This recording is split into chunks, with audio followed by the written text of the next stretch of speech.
Assalamualaikum warahmatullahi wabarakatuh. A'udzubillahi minasyaitonir rajim. Bismillahirrahmanirrahim. Rabbi shrah li sadri wa yassir li amri wa hlul 'uqdatam min lisani yafqahu qawli. Rabbi yassir wa tu'assir tamim bil hayri yusrul azim. Jadi ada niat intikaf tadi. Ada niat intikaf tak? Kalau ada, duduk ni ada pahala lah. Sebab niat intikaf dapat pahala. Tajuk saya hari ini boleh? Ibadah musal. Dia tak Arab, tak ada surau, tak ada masjid, dia panggil musal, tempat sembahyang. Hari ini saya masih bagian akidah lagi. Dulu saya dah maklumkan bahawa Nabi Ibrahim isteri dia 3. Pertama ialah Sarah, dapat anak Ishak. Dia punya kaum dia Bani Israel, bahasa dia Ibrani. Nombor 2, isteri dia ialah Hajar. Hajar ni ialah pembantu rumah asalnya. Tapi sebab dia diizinkan oleh Sarah, maka Ibrahim nikah dengan Hajar. Dapat anak namanya Ismail. Ismail ni bahasa Arab. Bahasa dia gunakan bahasa Arab. Bahasa yang kita gunakan dalam Al-Quran, bahasa yang kita gunakan dalam kubur, bahasa yang gunakan di padang mahsyar, bahasa yang digunakan dalam syurga, gunakan bahasa Arab. Dalam neraka tak ada bahasa Arab, celaka je ada. Kemudian Nabi Ibrahim kahwin dengan Kanturah, anak 6. 6 tu anak dia salah satunya ialah kita ni dari keturunan Kanturah.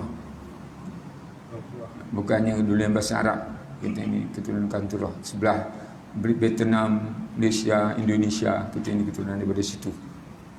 Kemudian Nabi Ibrahim dengan Nabi Muhammad, dia ada titisan darah. Daripada siapa? Daripada Nabi Ibrahim. Saya dapat kertas kerja ni, kalau nak salin pun salin, kalau tak salin pun dengar. Tapi kalau saya tanya kena jawab.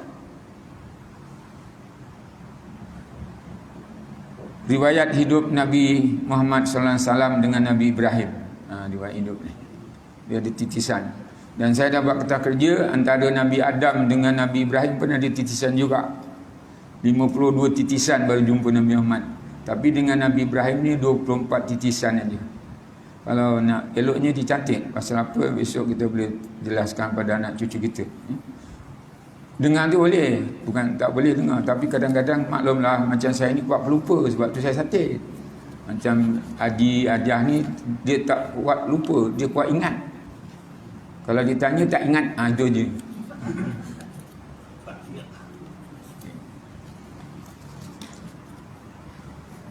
Nabi Ibrahim, kalau nak gunakan bahasa Arab, alif ba ra alif ha ya mim Ibrahim. Kalau bahasa kebangsaan IBRAHIM, Ibrahim. Anak dia Ismail, buat arrow tulis ke bawah Ismail. Kemudian Ismail ada anak dia yang dicatat dalam titisan dia ni Adnan. Ain dal nun alif nun. Kemudian Adnan ni anak dia yang tercatat buat titisan kepada Nabi Muhammad adalah Ma'ad. M-A-A-D, M-A-A, D, Ma'ad. Kemudian Ma'ad ni ada anak lagi. Anak dia lelaki, nama dia Nizar. N-I-Z-A-R. Kalau guna bahasa Arab, nun ya Zaira, Nizar. Kemudian Nizar ni ada anak, nama dia Madkhar. Mindal khara, Madkhar. Kalau bahasa kebangsaan ni M-U-D-H-A-R, Madkhar. Kemudian Madkhar ni ada anak, nama dia Ilyas. Nama dia Ilyas. Dah berapa titisan tu? Dia dah turun pada berapa titisan tu? 6 ke 7? Cuba tengok. Nabi Ibrahim 1, nombor 2 Ismail. Titisan dia maknanya Ibrahim lah letak 1. Tak. Di Nabi Ibrahim 1, nombor 2 Ismail, nombor 3 Adnan, nombor 4 Ma'ad, nombor 5 Nizar, nombor 6 Madhad, nombor 7 Ilyas. Kemudian nombor 8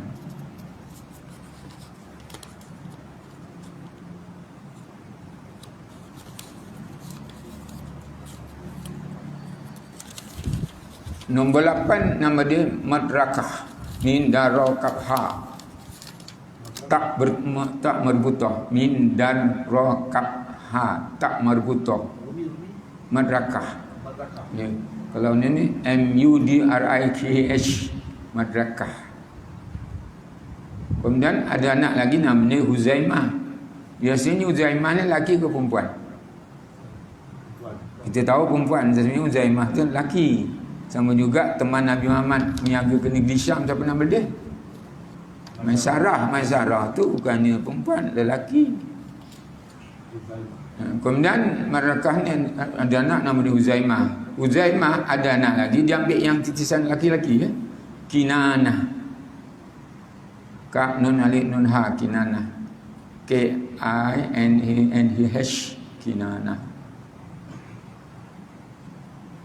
Kinanah ada nama anak Nathar. Nun Tahara. Nathar. NADHAR Nathar. Nathar ni ada anak lagi, nama dia Malik. Malik tu malaikat Malik lah ya.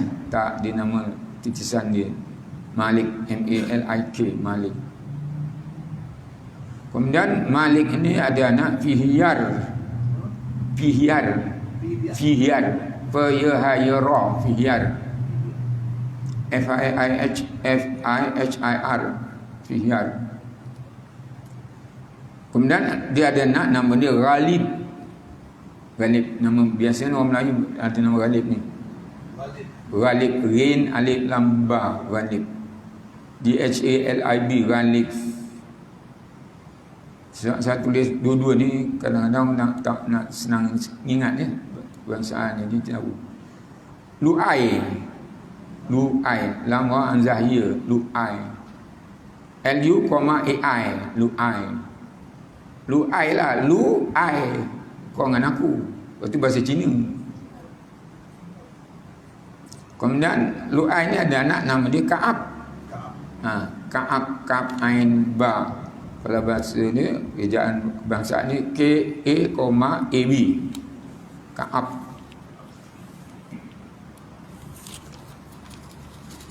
Kemudian Ka'ab ni ada nama anak dia Kusai. Kusai ni banyak orang pakai. Kawan saya arwah tu pun nama dia Kusai. Qab Sadiyah Kusai. QUSHAY Kusai.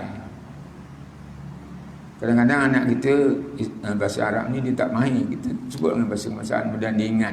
Jadi dia tahu titisan. Kita ingat titisan orang barat, tapi Nabi kita tak ingat titisan ni. Itu silap siapa tu? Silap mak bapak lah. Tak didedahkan. Tak didedahkan. Kenapa mak bapak tak didedahkan? Mak bapak dia pun tak tahu. Kemudian Abdul Manaf ada anak nama dia Hashim. Ha alif shin. Abdul Manaf. ABDIMAAF Manaf. Abdul Manaf. Biasa Manaf ni banyak orang Melayu pakai nama tu. Ataupun panggil Munaf pun ada. Yang sebenarnya Manaf. Kemudian ada anak nama dia Hashim. Shin, ha alif shin yamin, Hashim. HASYIM, Hashim. Hashim ada anak nama dia Abdul Muttalib. Siapa Abdul Muttalib? Atuk Nabi Muhammad. Apa tugas dia? Kita kena tahu tu. Apa tugas dia? Menjaga Baitullah. Abdul Muttalib jadi jaga Baitullah. Sebab itu semasa diserang oleh Raja Abraha, Abdul Muttalib diberitahu, Tok, ke Baitullah ni nak kena serang dengan Abraha dan tentu-tentu dia. Baitullah hak Allah Ta'ala jaga dia. Apa akhirnya? Baitullah selamat. Siapa yang mampus? Abraha dan tentu-tentu dia. Benda yang benar di sisi Allah, insya-Allah Allah Ta'ala lindungi. Kemudian Abdul Muttalib ni ada nama anak dia Abdullah. ABDULLH Abdullah. Abdullah ni ada anak nama dia Muhammad sallallahu alaihi wasallam. Jangan Muhammad aja. Muhammad mana? Muhammad suri pisang. Letak Muhammad sallallahu alaihi wasallam. Nabi Muhammad kena sebut macam tu. Nabi Muhammad sallallahu alaihi wasallam. Orang yang dengar kena jawab Allahumma salli wa sallim alaihi. Sebab semasa Nabi naik tangga di Masjid Nabawi, tangga Masjid Nabawi, tempat Nabi berkhutbah tu, dia punya mimbar 3 mata je. Mata pertama, mata kedua, bukan mata-mata ni, tangga tu mata dia 3 lah. Pertama, kedua, ketiga. Tangga yang pertama Nabi pijak aja. Celaka umat Muhammad. Nabi Muhammad tak jawab pun, diam lagi. Sebut Muhammad celaka, Nabi Muhammad SAW bersebut celaka umatmu. Kenapa tu celaka? Barang siapa di akhir Ramadan tidak dapat pelepasan api neraka. Jadi kita puasa tu, kalau akhir Ramadan kita tak dapat pelepasan api neraka, suwi hidup kita, kosong. Sebab 10 sampai 20 ada punya cerita dia. 20 sampai 11 sampai 20 ada cerita dia. Kemudian 21 sampai 30 ada cerita dia. Jadi sebab tu Nabi kata celaka umat Muhammad sekiranya di akhir Ramadan tak dapat pelepasan api neraka. Kerana di situ ada keampunan dalam bulan Ramadan. Kalau tak ada, rugi kita. Itu juga naik tangga yang mata tangga yang kedua, celaka umat Muhammad sekiranya orang itu hidup dia tidak membela mak bapak dia. Celaka. Kita dulu mak bapak kita yang hidup bela ke tak? Bela. Apa yang kita bela? Jaga dia. Apa yang kita jaga? Pertama sekali, jika dia sihat, dilayanan dengan baik. Bila dia sakit, dirawat. Kemudian bila dia tua, dihormati. Yang kita sebut orang tua ni nak mati banyak nak cerita. Itu celaka nama dia. Celaka tu, masuk neraka. Kenapa kita celaka? Kenapa kita celaka? Kenapa kita celaka? Sebab barang siapa nak masuk surga, pertama sekali rahmat Allah. Keduanya syafaat kepada Nabi Muhammad. Nombor tiganya redha mak bapak. Kalau mak bapak menyumpah kita, neraka kita. Celaka lah tu. Nauzubillah min zalik. Yang sampai mak bapak menyumpah kita, kita bela dia. Mak saya ada lagi, panjang umur dia, 95 tahun. Semalam saya baru jumpa dia. Dia doakan saya, aku doakan kau umur 150 tahun. Dia doakan saya umur 150 tahun. Tak jadi heran. Sebab Nabi Ibrahim umur dia 180 tahun. Setengah kitab kata 150 tahun. Sarah umur 80 tahun mengandung. Orang perempuan sekarang dah putus head. Dia tak tahu Sarah umur 80 tahun mengandung. Itu juga Nabi pijak tangga yang ketiga, last. Celaka umat Muhammad sekiranya disebut nama Nabi Muhammad SAW, dia tidak berselawat Allahumma salli wa sallim alaihi. Perasan tak kita dalam TV ke apa, orang ceramah tu sebut Nabi Muhammad SAW, orang pengacara tu tak jawab pun Allahumma salli wa sallim ni. Jadi yang ditunjukkan tu bukan tunjuk cara yang sebenar. Apabila orang sebut Nabi Muhammad SAW, dia kena jawab Allahumma salli wa sallim alaihi. Jadi orang yang dengar tahu kena jawab macam itu. Sebab tu Nabi ada menyebut bahawa ilmu ni mesti didatangi. Kena datang macam ni. Kena datang. Sebab kita datang sesuatu daripadanya menambah derajat kita di akhirat. Balik daripada menuntut ilmu ni, tiap-tiap langkah mengampunkan satu dosa. Sebab tu kena datang. Nombor duanya, ilmu nak dapat dari Rasulullah kena bertanya. Kita tanya. Contohnya Jiwan, pantang saya kata nak doa, dia tanya je. Itu bagus tu. Sebab tu cara punca nak dapat ilmu. Jadi jelas ya bahawa titisan Nabi Muhammad daripada Nabi Ibrahim ada 20 titisan. Kalau panjang umur saya akan bawa tahun depan lah, tahun 2022 saya akan buat titisan Nabi Adam sehingga Nabi Muhammad. Sekarang saya tak bagi sebab apa, nanti muntah banyak sangat. 20 ingat 24 ni pun dah untuk. Kemudian kenapa saya galakkan salin? Saya galakkan salin. Kita tulis ni sebenarnya ibadah, ada pahala. Saya tak pengamal, saya buat kertas kerja. Saya buat kertas kerja, tujuannya saya tulis tu dapat pahala, tulis dapat pahala. Tapi kalau kita tak payah tulis pun dah dapat, tak kisah. Kalau dah tulis tak dapat. Apa yang dah tak tulis tapi dapat? Apa? Kita tak tulis tapi dapat ilmu lah. Kita tak tulis, kita dah ingat ilmu. Tapi tulis tu tujuannya untuk kita lebih ingat. Ini dia susunan Nabi-Nabi yang 313. Sebab saya buat akidah ni, saya hari ni buat akidah. Susunan Nabi-Nabi yang Nabi ramai dia yang tahu hanya Allah. Tapi setengah ulama kata 124,000. Dan Nabi lagi Rasul ada 313. Ada lagi pensil? Nak ada lagi ke tak ada tu?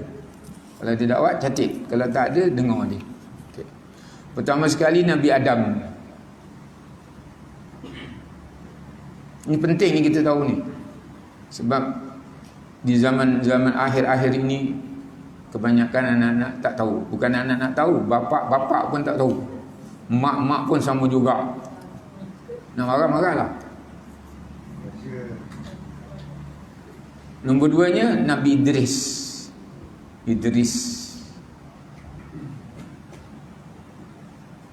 Nombor 3-nya Nabi Nuh.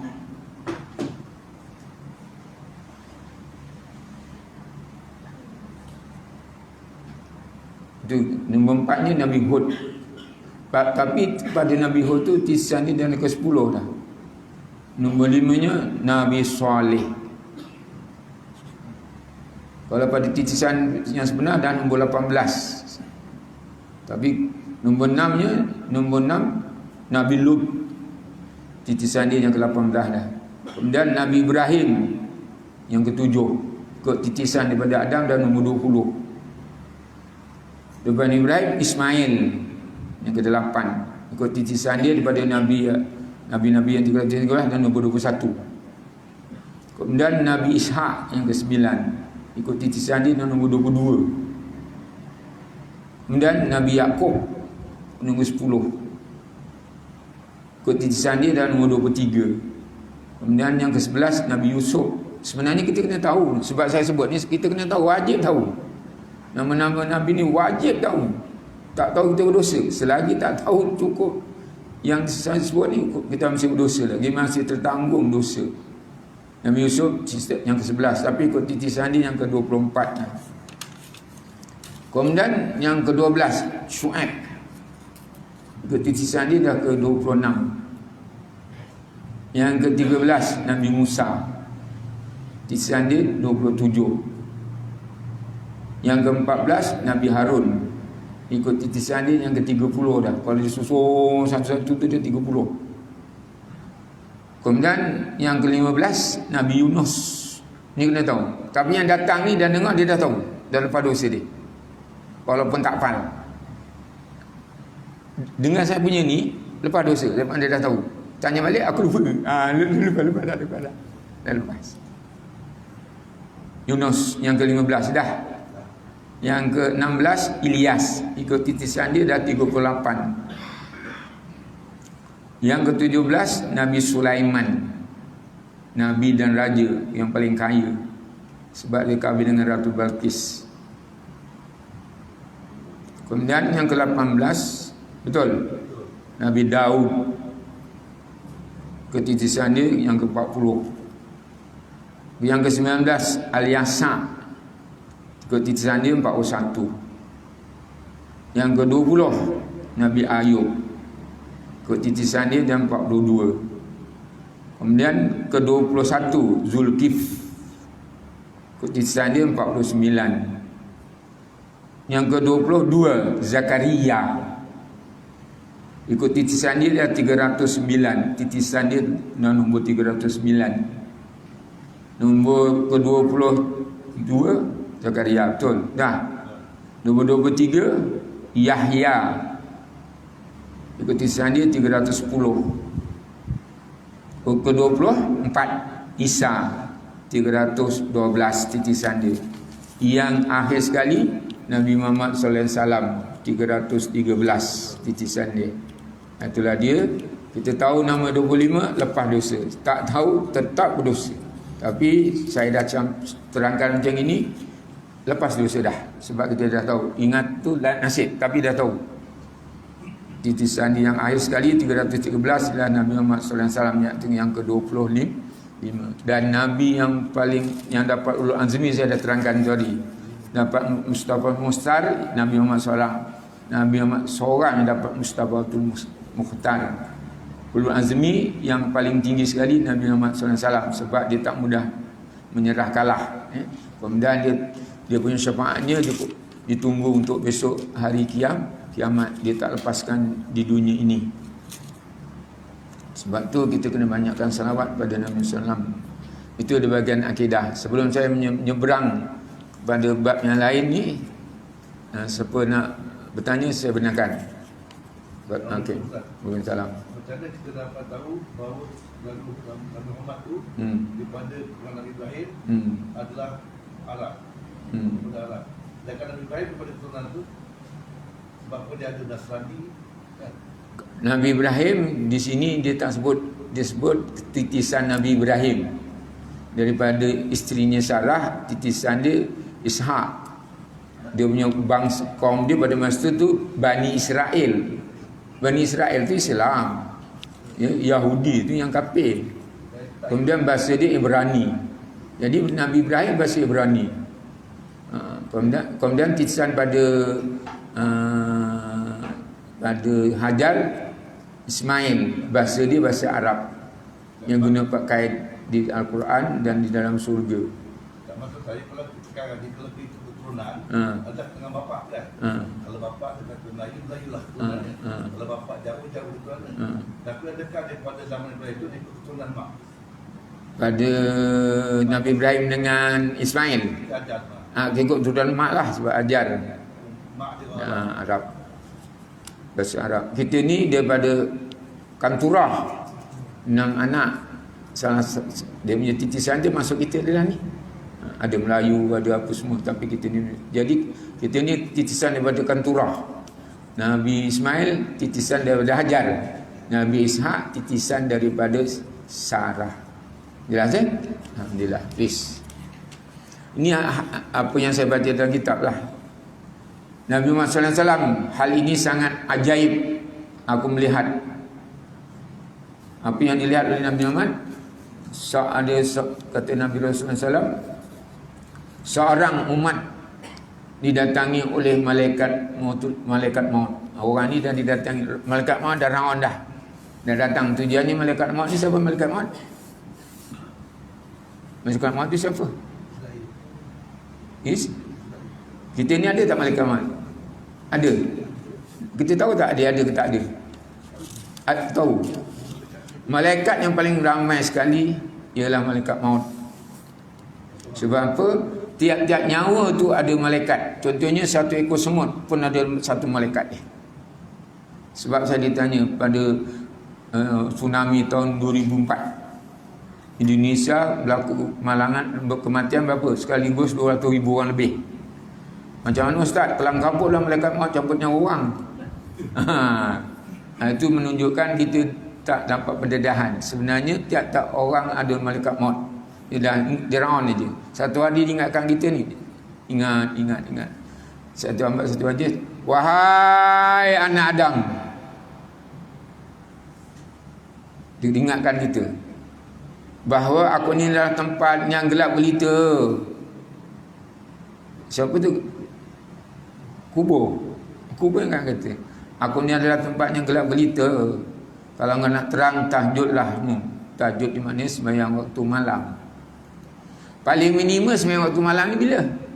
Bangun pukul 3 gitu. Boleh buat? Mendengkur boleh, kencing boleh, sembahyang belum tahu. Paling minimumnya witir. Witir tu sebagian daripada waktu malam. Tidak-tidaknya serakaat ataupun 3 cukuplah. Tak payah bangun pukul 3, memang tak terbangun punya. Sebab Sayyidina Ali Lepas sembahyang isyak dia witir. Nabi tanya, apa yang kau buat tadi? Witir ya Rasulullah. Hasan dipuji. Jadi oleh itu kita lepas sembahyang isyak tu, sembahyang pada isyak. Kenapa kena sembahyang pada isyak? Kerana adalah termasuk di dalam golongan orang yang menyediakan rumah di syurga. Barang siapa sembahyang pada isyak 2 rakaat, termasuk 2 rakaat daripada yang subuh 2 rakaat, sebelum zuhur 4, selepas zuhur 2, jadi berapa dah? 8. Selepas maghrib 2, selepas maghrib tu dia dituntut tu 2 rakaat, jadi berapa dah? 10. Kemudian lepas isyak 2, jadi berapa dah? 12. Apa kata Rasulullah? Kau disediakan rumah di syurga. Nakkan kita supaya jangan gelap lubang kubur, sembahyang witir paling minimum lah. Nak bangun pukul 2, bangun kencing tidur balik. Saya cakap lah, witir tu paling minimum, sekurang-kurangnya 3 rakaat. Jangan serakaat, Nabi tak suka buat 3, kecuali terdesak. Boleh lah 1, amalkan. Sebab saya ni sayang dengan peserta saya ni, biarlah kita sama-sama masuk surga. Itu matlamat saya datang. Kalau tengok pada anak saya, ayah tak payah lagi lah ya. Ada orang pun dah tahu, kata tak, aku nak kerja surga. Biarlah ramai kita masuk surga. Tapi nak dapat surga tu kita usahalah. Paling minimumnya sembahyang, kau beli abad dia 2 rakaat aja, bukannya banyak, 12. Kalau ikut ulama-ulama lain sampai 24. Sampai 12 saja. Mana 12? Sebelum subuh ada tak sembahyang sunat? Ada. Sebelum subuh 2 rakaat. Saya ajar sembahyang sunat subuh 2 rakaat dalam taklah. Okey. Ada tak sembahyang zuhur? Ada. Sebelum sembahyang zuhur tu sembahyang sunat dulu, lepas azan sembahyang sunat dulu 4 rakaat. Lepas sembahyang zuhur ada tak sembahyang lagi? Ada. Nama dia ba'da zuhur tambah 2, jadi berapa? 6. Campur subuh 2 dah 8. Asar tak payah. Sebelum pun tak payah, sesudah lagi haram. Sebelum maghrib tak payah, kalau imam dah ada. Kalau imam tak ada, sembahyang. Kepasal nak nunggu imam datang. Lepas maghrib sembahyang, jangan tak sembahyang, sebab tu dikira jadi 10. Lepas isyak 2 rakaat, jadi 12. Apa yang kata Tirmizi daripada Rasulullah, maka kau disediakan rumah di surga. Kalau kita hari-hari buat, dapat banyak rumah kat surga kan? Belum tahu. Dan tak sembahyang kita ketotol, mana nak dapat? Sembahyang ikhlas, jangan nunjuk-nunjuk. Jelas ya? Okay. Itu saya bagi yang ringan lah. Tapi kalau nak banyak-banyak tak kisah. Witir sampai 8 ke berapa tu tak kisah. Tapi minimal dia 3. Satu Nabi tak pergi, 1. Itu apa? Ikut Sayyidina Ali. Sayyidina Ali siapa? Sepupu dan menantu. Sebab dia anak Abu Talib. Nabi Muhammad anak Dolah anak Abu Talib, adik-beradik. Dolah anak yang ke-7. Abu Talib anak yang ke-13. Anak dia yang sulung nama dia Ka'bah. Yang lain nanti dulu saya beritahu. Datang saya bagi tahu, tak datang tak bagi tahu. Sebab ilmu tu perlu didatangi. Orang telefon, ustaz ni tak payah. Kau tak datang pergi suruh ke masjid, aku tak bagi tahu. Dia telefon rumah. Tak payah, ini rumah kau nak lihat. Kalau tak gitu nanti dia tak datang surau. Dia main telefon je. Okey. Ni ambil peristiwa tadi. Apa? Malaikat maut mengingatkan kita. Aku ni adalah tempat yang gelap gelita.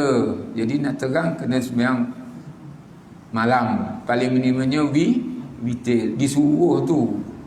Nabi tak pernah tinggal witir di waktu malam. Dan tak pernah tinggal duha di waktu siang. Duha tu berapa rakaat yang elok? 4 rakaat 1 salam ke 4 rakaat 2 salam? Yang afdal 4 rakaat 2 salam. Nak senang boleh tak nak senang? Kalau nak senang tak payah buat. Sembahyang duha buat. Sekarang ni pukul 7:38 dah duha. Duha sekarang ni awal, tapi selesainya pukul 9 lah. Kalau malah-malahnya pukul 12.30 hari, lepas tu sembahyang zuhur. Nak senangnya tak payah buat. Senang. Bis. Nombor 2, aku melihat seorang yang telah dikepung oleh syaitan, lalu datang kepadanya amal zikrullah. Jadi hidup kita ni kalau tak diganggu syaitan hari-hari syaitan memang goda kita je. Banyakkan zikir. Paling-paling minimalnya subhanallah, subhanallah, subhanallah, subhanallah, alhamdulillah, alhamdulillah, Allahu akbar, Allahu akbar. Tak, kita berniaga dengan kacau-kacau kopi tu subhanallah, subhanallah, subhanallah, subhanallah. Oh, Katimah, gadis ayu. Buat apa? Zikir. Setan tak goda kita, tak cepat marah. Sebab iblis tak masuk. Jadi amalan zikir mengusir syaitan, kata Rasulullah. Zikir itu mengusir syaitan. Yang ketiga, kata Rasulullah, aku melihat umatku seorang yang diseret oleh malaikat azab, maka datanglah solatnya melepaskannya. Jadi orang yang tak sembahyang ni memang dihumban ke dalam api neraka. Dan selamat solat. Mana solat dia? Subuh 2 rakaat, Zuhur 4, Asar 4, Maghrib 3, Isyak 4. Tu dia, cukup lah. Tambah lagi yang kau beli dia. Yang itu asas rukun. Kita sedekah tapi tak sembahyang sia-sia, tak ada makna. Orang yang tak solat masih hidupnya, apa yang dibuat tak ada pahala di sisi Allah. Sebab ada orang tanya saya, Ustaz, ada orang Cina tu rumah di Rasul pun dia sedekah, beras sedekah, dia hantar lembu, dia dapat tak pelepasan api neraka? Tak dapat. Sebab dia bukan Islam. Dia dapat satu aja saya baca, dia dipermudahkan nyawa dia nak keluar daripada badan itu aja. Tapi apa yang dia buat tak ada makna, sia-sia. Jadi kalau kita tak sembahyang, tak ada pahala. Apa kita, kalau kita sembahyang subuh tadi, katakan niaga, perjalanan kita niaga tu kira ibadah. Perjalanan pergi niaga tu ibadah sembahyang subuh. Kita tak sembahyang subuh, pergi niaga, hamjadah. Saya cakap terus terang aja, tak sembahyang habis. Kita juga isteri, pagi tadi sembahyang subuh, tiap dia ngacau beras tu, ada beras nak dimasak, ada tak air? Ada tak orang yang beras dimasak tak ada air? Ada ke tak ada? Mana ada, mesti ada air kan? Air tadi pagi tadi sembahyang subuh, air yang kita buat kacau beras berapa ribu titik, maka tiap-tiap titik tu menghapuskan dosa, syaratnya sembahyang.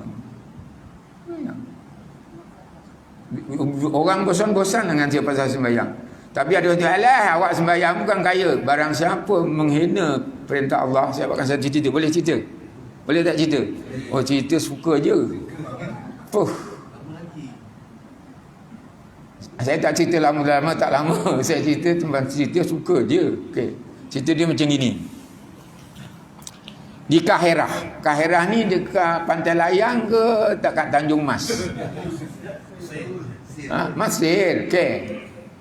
Sana ada bas mini. Sini ada tak bas mini? Ada. Bas wakaf mini ada kan? Rupanya nak naik bas wakaf pun susah. Nama wakaf nak naik, dia tengok apa-apa. Dia tak apalah, terkisah. Naik bas mini. Dalam hal bas mini nak bergerak tadi, adalah satu anak dara Mesir.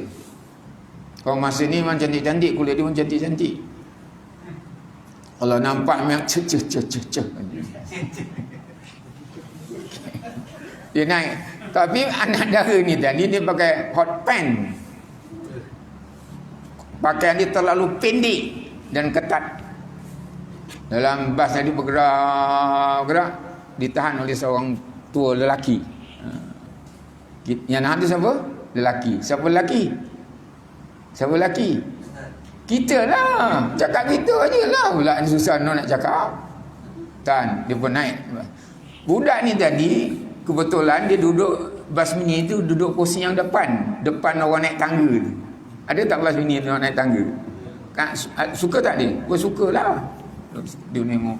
Ini orang perempuan, orang tua lelaki ni tadi pakailah serban, pakai jubah tu ya. Pakai serban, pakai jubah tu apa hukum dia? Pakai songkok. Kita pakai songkok, tak pakai serban. Dia pakai serban, dia pakai songkok. Kenapa kita nak pakai? Sebabnya gini. Saya semua hidup saya kalau menyampaikan ceramah tak pernah pakai serban, tak pakai jubah. Saya tak pernah pakai kan. Saya mengajar daripada 1990, saya tak dulu takmir ni daripada PGA camp sampai sekarang. Saya tak pernah pakai serban. Ada orang kutuk saya, apa benda ustaz ni pakai baju Melayu aja. Pakailah serban itu dia. Saya pun jawab senang aja. Nabi, jangan sampai kepalamu beratapkan langit. Maknanya kita kena tutup kepala. Aku ni tak tutup kan ni?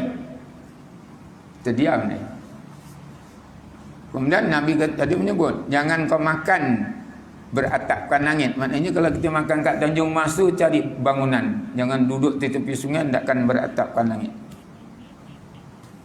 Ikut sunnah. Jelas sih? Okey.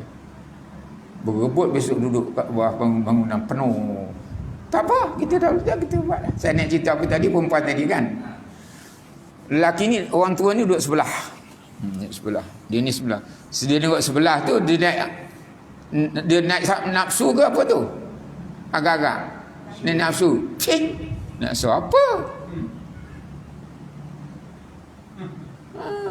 Dia timbul perasaan marah. Wahai anak dara. Di bahasa Arab lah, jangan cakap Melayu. Kita ni orang Timur yang keterlaluan barat. Wahai, perempuan dia tadi dengar, menyirap telinga dia, berdesing telinga. Dia pun bangun. Aku nak bangun tak patut ni, nanti tersusah pula. Dia bangun. Adakah pakaianku ini menempah neraka? Adakah pakaian kau tu menempah surga? Penumpang dalam bas tu giling kepala. Giling kepala tu kenapa? Biadabnya anak muda itu terhadap orang tu.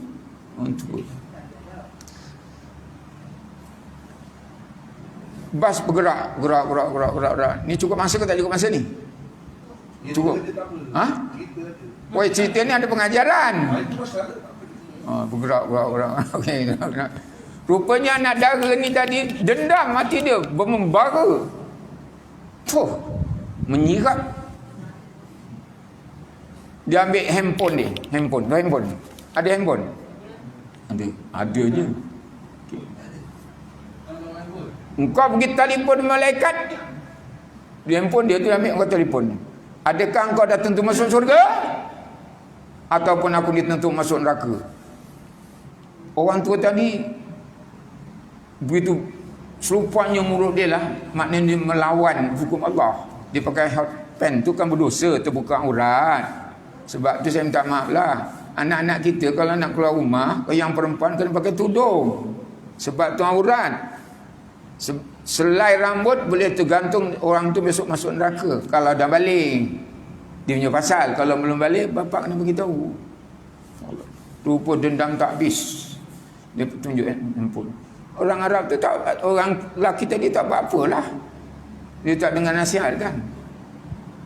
Handphone ni mula dicipta bila? Pakai handphone masing-masing. Mula dicipta bila? Cakaplah. Mula dicipta tahun 1978 handphone dicipta. Sekarang ni lebih canggih. Okey. Bas tetap bergerak. Dalam hal tu budak ni tadi tertidur. Tidurlah. Sampai di tempat destinasi yang ditunjuk, semua orang turun. Semua turun. Dia tadi kejutkan dia. Kejut tak bangun. Bangun dah sampai ni. Bangun. Agaknya daripada Pek Jawa nak pergi bandar bas stand bandar lah. Kejut tak bangun. Habis orang tua ni tadi, dia pun, kenapa tak bangun? Orang dah turun. Dia rasa nadi dia. Nyawanya dah tak ada lagi. Tapi kulit dia dah berubah jadi hitam. Pasal apa? Azab dah sampai. Kenapa azab sampai? Kerana dia menghina hukum Allah. Sebab tu, jangan mudah-mudah cepalan kau sembahyang pun belum tahu masuk. Jangan main. Menghina hukum Allah. Kadang-kadang budak mulut cerupa gitu kan. Engkau puasa pun belum tahu masuk surga. Jangan dicabar hukum Allah. Hitam. Badan dia berubah jadi hitam. tak dengan izin Allah, itu kuasa Allah. Dia tergulik jatuh bukan atas jalan raya. Jalan raya yang dekat dengan bandar kan kadang-kadang ada tebing sikit itu kan. Dia tak ada tebing. Kat Muar ni kat mana jalan dia ada tebing?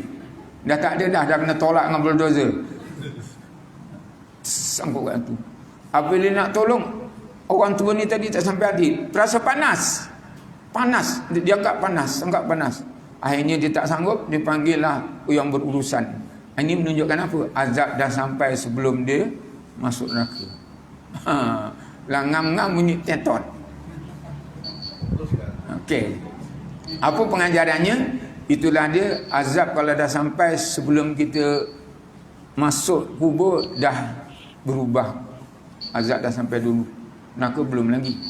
Jadi kita beritahu pada anak-anak jangan mencabar hukum Allah.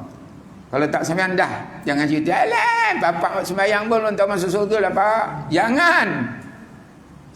Jangan main-main. Ini saya ambil cerita yang sangkut paut. Kadang-kadang, "Alah, kau puasa pun tak apa tanya." Jangan. Sebab tu fardu. Kau pergi haji, jangan. Itu hukum Allah. Kita kena jaga. Ini yang kita nak jaga ni anak-anak.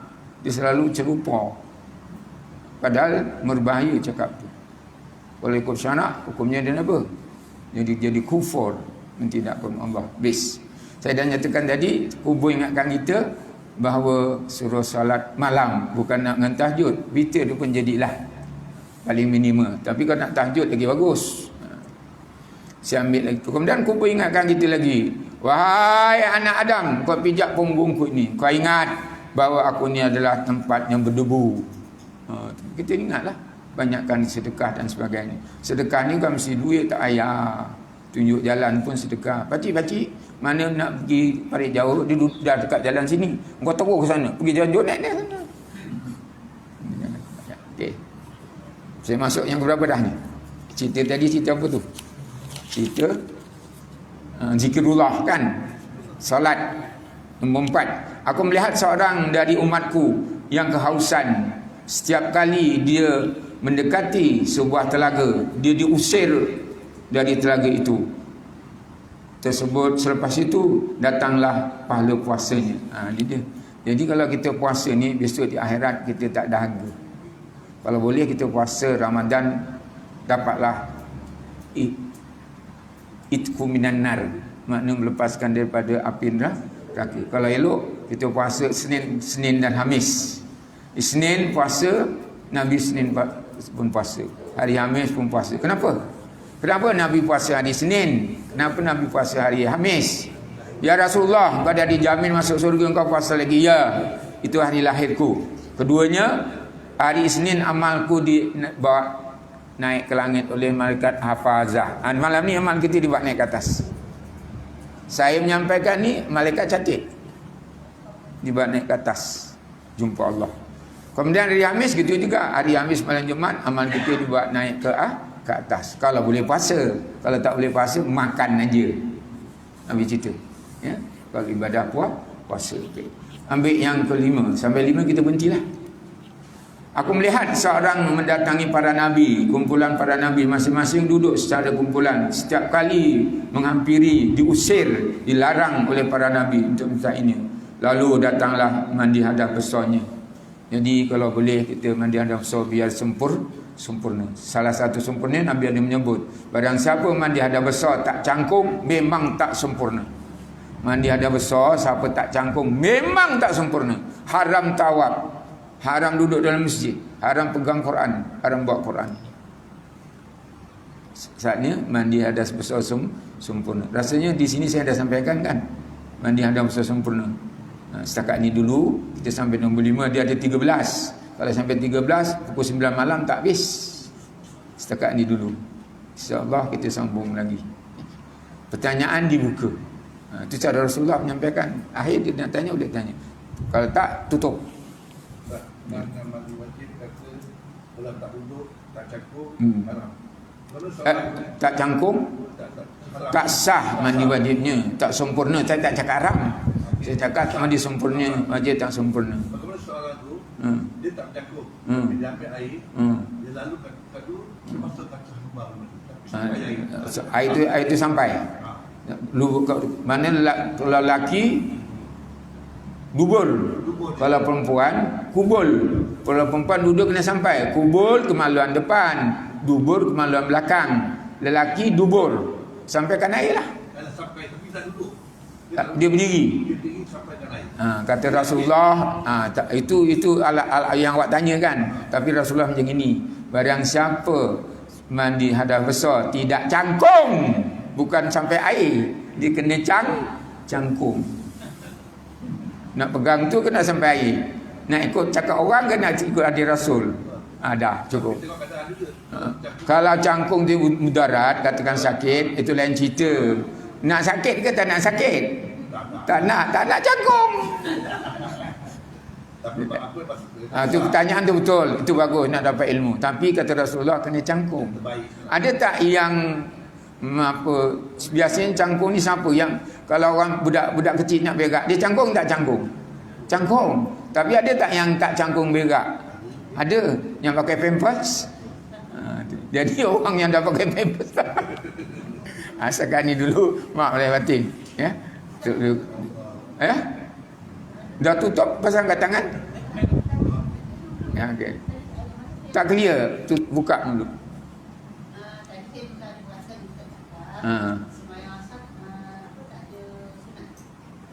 Nabi tak buat, dia asal tak buat.